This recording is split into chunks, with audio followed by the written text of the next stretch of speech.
In the mountains of the north lived a monk named Kenji. He was not the wisest in the monastery, nor the most disciplined, but he was consistent. Every morning he rose before dawn, meditated, swept the garden, studied the sutras, and welcomed visitors.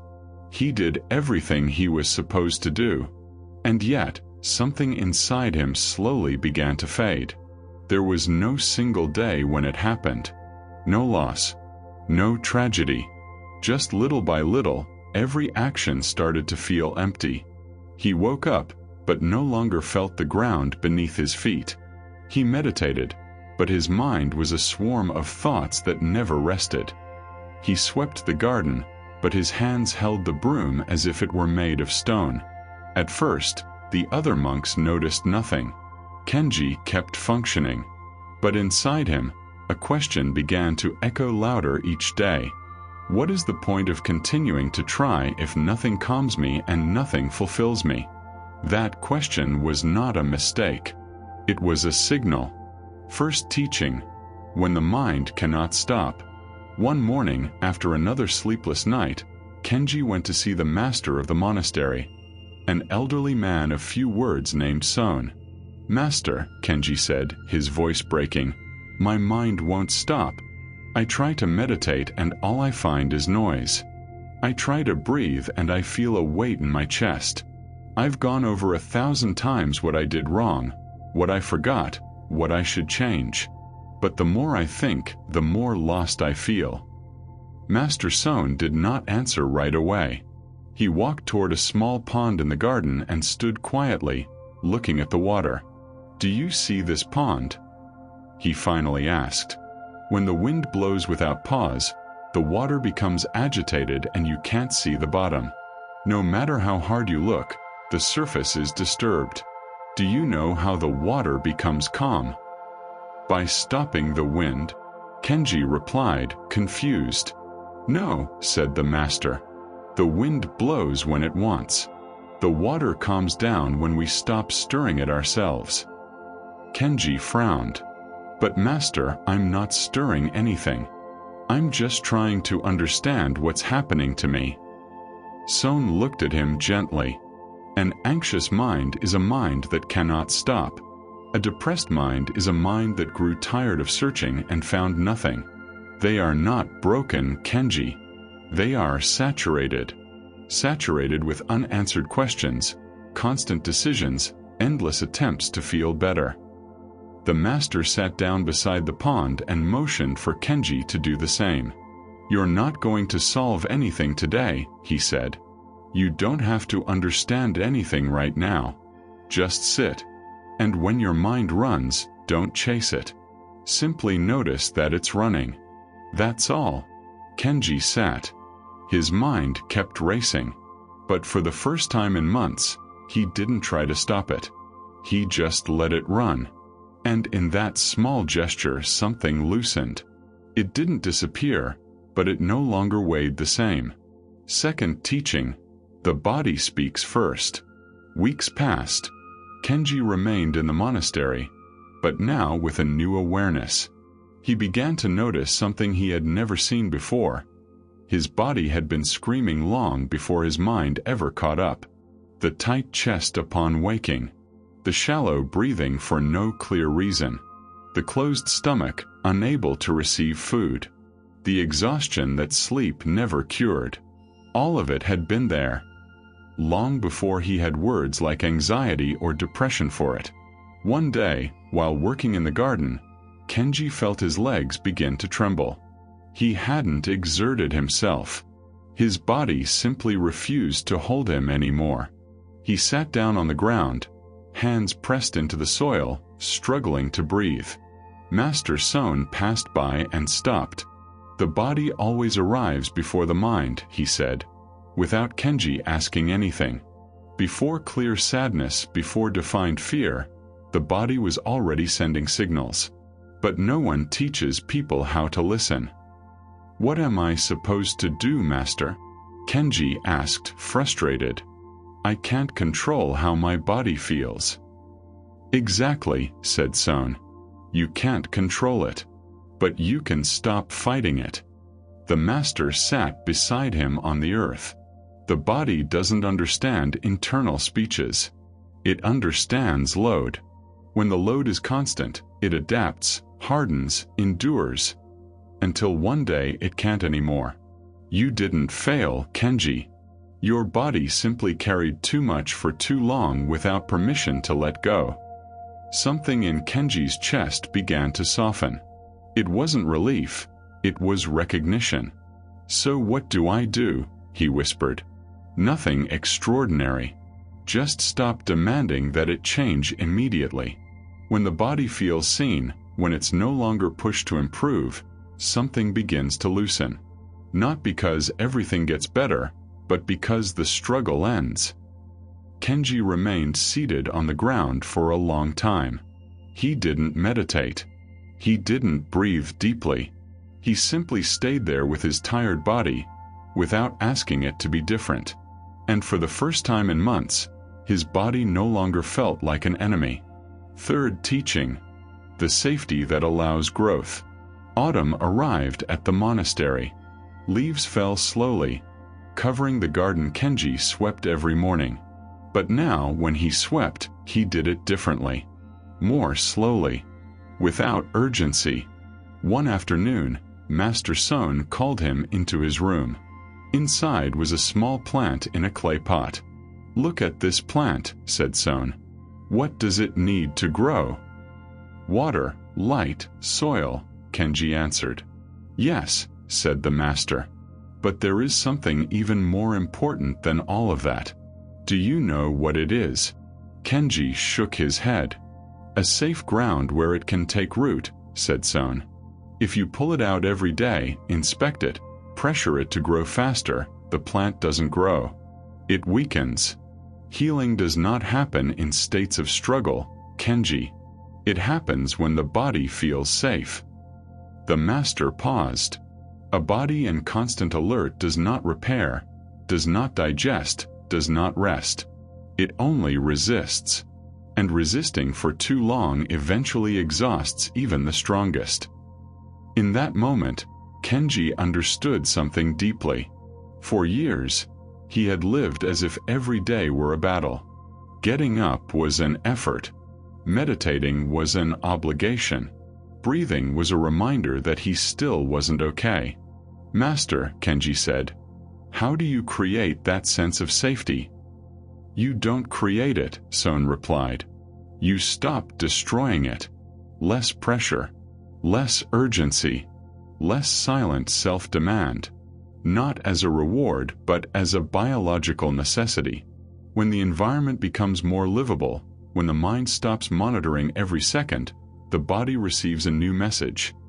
It no longer has to defend itself." That night, Kenji did not try to meditate. He did not try to improve himself. He simply sat in his room in silence and let time pass. No rush. No promises. And slowly, his body began to reorganize itself on its own. Fourth teaching: accessible practices, not demands. Over time, Kenji began to notice small changes. Nothing dramatic. He didn't wake up cured. But on some days, breathing felt a little easier.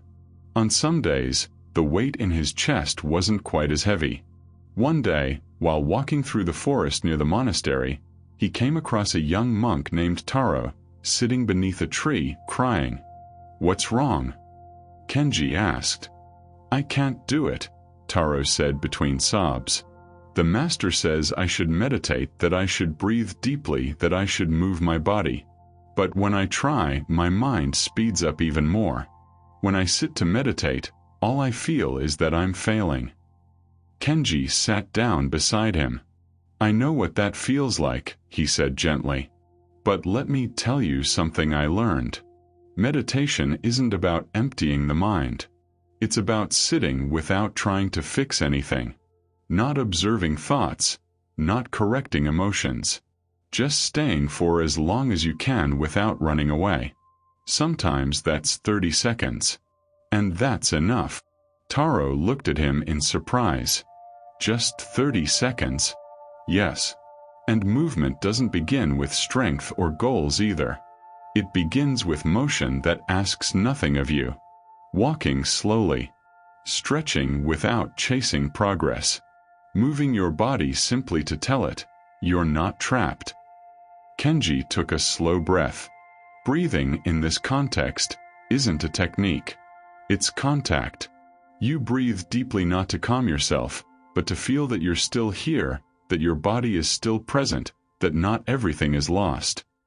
Taro fell silent, taking in his words. These practices won't pull you out of depression overnight, Kenji continued. Their role is more modest and more important. They create small moments when the body isn't fighting.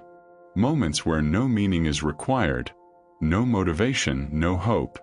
Just enough presence so that nothing sinks any deeper. Taro nodded slowly. They remained sitting together, saying nothing more, simply breathing. Fifth teaching. Stop fighting the experience. Winter arrived. The monastery was covered in snow. The silence was deeper, the cold more piercing. But Kenji no longer experienced winter as a threat. It was simply winter. One morning, Master Sōun called him again. Kenji, he said, tell me, how have you been treating yourself these past months? Kenji thought for a moment. At first, he said, I pushed myself. I demanded that I get better. I scolded myself for not improving faster. I compared myself to other monks who seemed calmer, more present. But now I'm trying something different. And what is that? The master asked. Stopping treating my discomfort like an enemy. The master smiled. That is the hardest teaching of all, he said. Depression doesn't always ask for action. Sometimes it asks for pause. Anxiety doesn't always ask for control. Sometimes it asks for containment. When we try to escape pain too quickly, the body learns that feeling is dangerous, and it tightens even more. Kenji nodded. But when we stop fighting the experience, the master continued, even if it remains uncomfortable, something shifts. Not everything improves. Nothing suddenly lights up. But the body no longer feels alone in what it's going through. Is that enough? Kenji asked. It isn't giving up, Sōun replied. It's staying with yourself. And when someone stops abandoning themselves on the inside, even if the pain remains, it no longer weighs the same. That's where something different begins. Not a solution. Not a quick way out. A more livable relationship with one's own experience. A deep emotion rose in Kenji's chest. It wasn't happiness. It was something simpler and more honest. Self-respect. Sixth teaching. You didn't break. You got tired. A year passed. Kenji remained at the monastery. Some days were harder than others. Some days, anxiety returned like a wave. Some days, depression wrapped around him like thick fog. But something had changed. Kenji no longer believed he was broken. One spring afternoon, as the garden bloomed again, a visitor arrived at the monastery. He was an older man with a worn face who asked to speak with Master Sōun.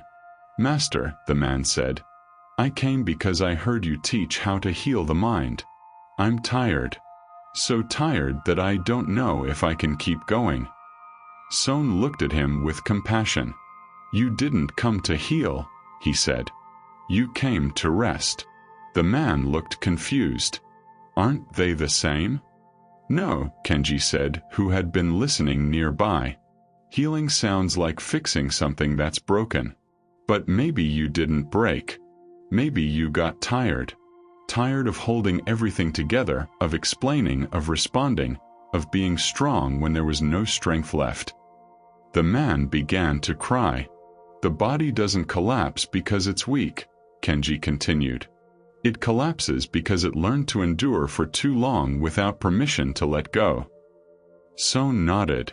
Leaving anxiety behind isn't about never feeling fear again. Leaving depression behind isn't about suddenly feeling motivated. It's something more humble and more difficult. Stopping treating yourself like a problem that needs to be fixed. The man remained silent, absorbing the words like dry earth absorbing rain. Sometimes healing isn't about improving your life, Kenji added. It's about making it livable again. Breathing without pain. Getting up without it feeling like a battle. Being with yourself without it feeling like punishment. Epilogue. The day of not abandoning yourself. Years later, Kenji became a teacher. He wasn't the most eloquent or the most enlightened, but he knew something many teachers didn't. He knew the weight of exhaustion. One day, a young monk came to him, eyes red from crying. "Master Kenji," he said, "I don't know what to do. I feel like I should be stronger, like I should be able to handle all of this, but I can't." Kenji looked at him with kindness. "You don't need to be stronger," he said. "You need less inner violence, less silent self-demand, less comparison, less judgment, and a little more presence, even if you don't know what to do with it." The young monk looked at him, waiting for more instructions. "Maybe today isn't the day to heal," Kenji continued. "Maybe it's just the day not to abandon yourself. And that, even if it doesn't seem like much, is already a profound act of life." They sat together in silence. The wind moved gently through the trees. Leaves fell, one by one, without hurry. And in that moment, without words, without techniques, without promises, they understood something essential. Being alive doesn't always mean feeling good. Sometimes it simply means staying here, without hurting yourself any further. And that matters too. The end. No rush. No promises. With respect.